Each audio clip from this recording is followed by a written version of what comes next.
Saturday morning, a little tired after a busy week. Filling up with diesel now so we can get some spraying done, but first I'm going to have to wash it out. I know I kind of had to yesterday to get that other stuff out the tank, but I'm going on to spraying wheat now, so I need to make sure that I've got all the residue of the oilseed rape herbicide out of the tank. Just coming past the sunflower field as I wash the sprayer out. And is it me? Or do they all look like the morning? I don't mean like the morning as in like AM, PM. I mean, they all look like they've bowed their head. It's a little bit spooky actually. But they've definitely all stopped flowering. Big mowing job on.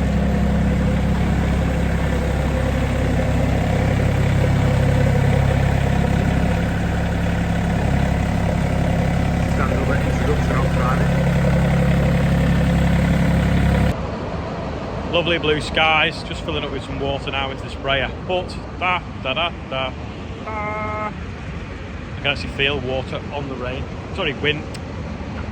Can't even speak today. Water coming out the sky, so there's rain on the wind. Don't think it's going to come much. Satellite picture or radar picture shows that it's not. So I'm going to go and do some glyphosate. I'm not doing the pre-em because I'm ever so slightly short of what I need to do. It's not coming till Monday now, and the agronomist doesn't seem bothered that we're a little bit behind with it, so we'll just get it done next week.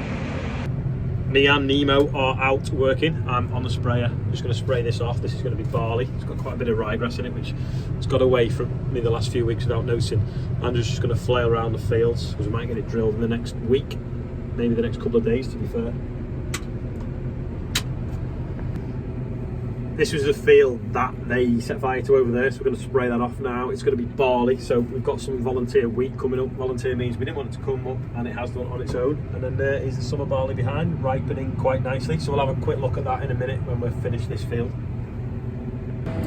This was the bit here that was burnt, so we got discs to put the fire out. So it had a little bit of stuff germinating, then it got killed when we disced it again.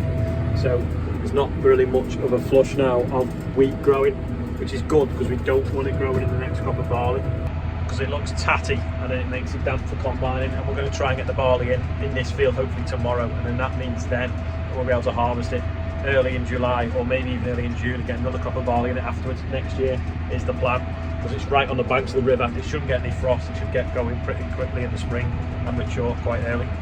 Nearly finished the field. You can't, can you see it now? No, you can't. There's some spots of rain on the window, but I think it's just missed me because I'm so close to the river. This is a summer barley update. It's now got a proper yellow tinge to it, I would say, compared to a green with a little bit of dying out tinge. The seeds look quite plump and quite full, which is good. Switch one with my nail there. You can see it actually snaps in half now rather than squashes. Oh, Andrew has just arrived now with the flail.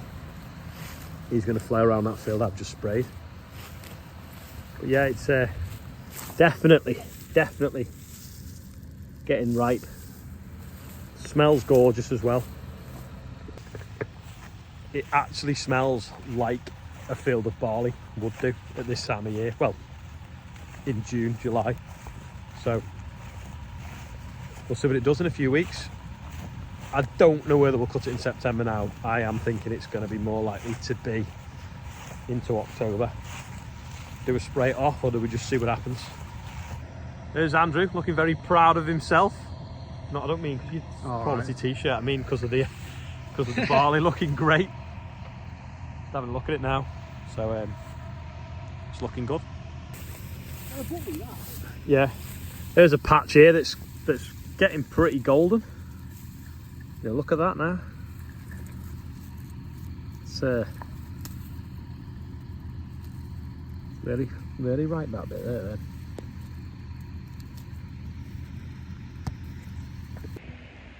Just parked the spray up for the day, so it's time to do the birthday bumper. So we've got Phil Bailey on it, Claire Meredith, Michael and Emily got married today, so congratulations to them. They whoever put that on as well also tipped it over the 10,000, so we've now raised well over £10,000 for the £21 over £10,000 for the birthday bumper. Absolutely amazing for the air ramblers. There's at least 3 missions. Michael Brown is 26, Matt M and Ian Grindley. So yeah, oh sorry, happy birthday on there, and anyone who's not on there. But over £10,000 just magicked out of thin air for the air ambulance is absolutely great. So we've probably saved 3 lives just by people having to listen to other people's birthdays, or people, you know, happy to be on the birthday bumper for the birthday. So thanks a lot. It was obviously a really good idea, I thought, and it's obviously worked. So where will it be next? Next stop, next milestone will be 20 grand, I suppose. Will we do it in 6 months? Will we do it before Christmas? Will we do it before day 1000 video? Which, what should we do for day 1000 video? It's 98 days to go. Let me know in the comments any suggestions of what you think we should do for it. Remember the last field of barley we cut, was it 10 days ago now? I think it was a Wednesday. Well, we then drilled it straight away with oilseed rape. So Andrew, we met him on the way home with the combine. He was coming the other way. He's drilled it. Anyway, my dad is up there now, and this is what it's starting to look like. We've got little rows of oilseed rope, which is absolutely great. Hopefully it'll get established. Hopefully it'll get away. Hopefully the pigeons or the caterpillars won't have a go of it. Get some ground cover over that ground over winter, and have a crop of oilseed rape growing in the spring. The 3 prime movers are parked up in the shed, having a rest for a busy week, hopefully. The weather has changed now. It looked like it was going to be wet for a fortnight. Pigeons just came in. It's obviously, the weather gave it wet for a fortnight.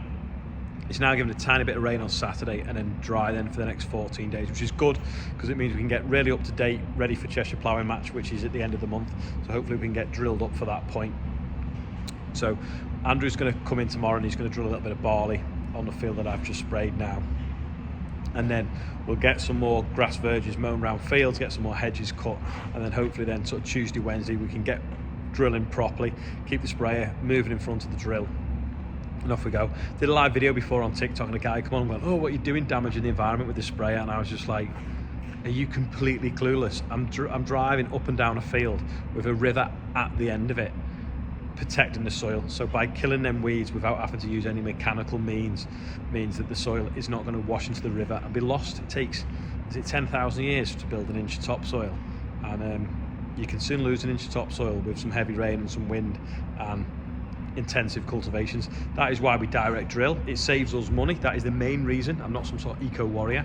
I just could not afford to plough on the acreage that we are. We'd have to have some more tractors, we'd have to burn more diesel, and it would just cost me a lot more to establish a crop.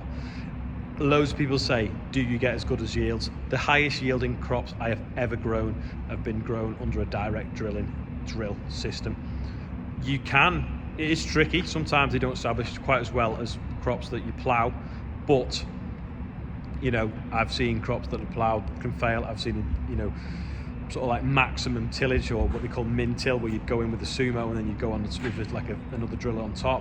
I've seen stuff like that get weed problems. I've seen that wash away and get sort of capped off in bad weather. The trick is always to have the ground covered, and that's what we always try to do.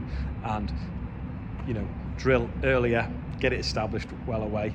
If you're direct drilling, you generally want to be 2 weeks earlier in the autumn and 2 weeks later in the spring when it's dried a bit more. But yeah, it's just a system that works for us, and people say it won't work on their soil type. Well, we've got various different soil types and it does work all over them. It does definitely work better in some, or it's easier to get into in some soil types, but over time, if you get it right, it can save you a lot of money, save you a lot of time, and it means you can cover a bigger acreage with smaller tractors like the ones behind me at a cheaper cost.